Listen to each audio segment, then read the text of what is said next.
Hi there, welcome to the downstairs bathroom in my house. 37 years ago, my wife and I bought this house. We were pregnant with our first child. She was born a little over 9 months later, actually a little less than 9 months later.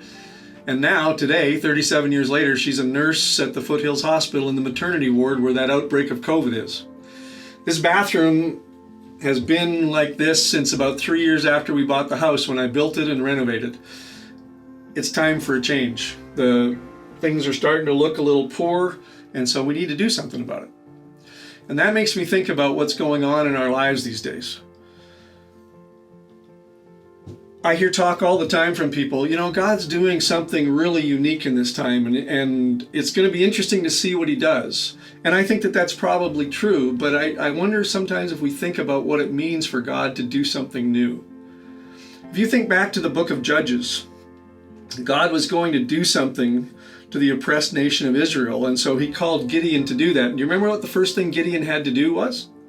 He actually had to tear something down. He had to tear down the altar of Baal so that God could then build something new.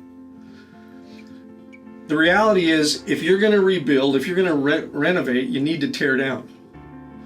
Now, tearing down is work, and it can be painful. Job says, speaking about God, he says, he tears me down on every side till I'm gone. He uproots my hope like a tree. If there's going to be rebuilding, there's got to be tearing down, and tearing down is painful. It's also work. I haven't got many of my tools in here yet, but all of this stuff has to come out so that I can build a new bathroom.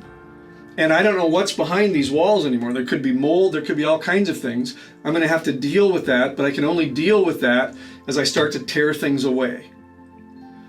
And so, not only is tearing down necessary, and not only is it difficult, it also requires faith. I'm not a master carpenter. In fact, if you look closely at this, you'd know that. I'm not anything close. But the fact is, when I take this stuff off, I'm going to have to rebuild, and I wouldn't do it if I didn't think I had the ability to do it. I'm going to have faith in myself in this case. If we believe that God is at work here and that he's tearing down, it's because we also believe that he's going to tear down for the purpose of doing something better, because he's good. And he's always good, even in the midst of a pandemic like this. You only renovate if you want to rebuild. And so in the book of Ecclesiastes, we read that there's a time to tear down, and then a little bit later, but there's also a time to build up. And maybe even a better example comes from the book of Jeremiah. Israel's in captivity. Their lives have been totally torn apart. And yet God says to them, just as I watched over them to uproot and to tear down, and to overthrow and destroy and bring disaster, so I will watch over them to build and to plant. God is watching over us.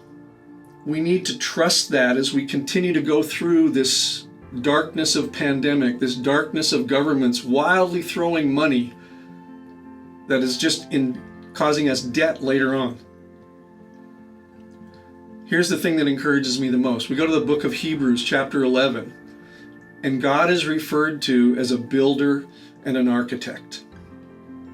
So as you continue to struggle, just remember, God is tearing things down, and it could be painful, but don't be afraid of that. He's good and he's loving. And he's also going to build up again. Be encouraged. Blessings to you.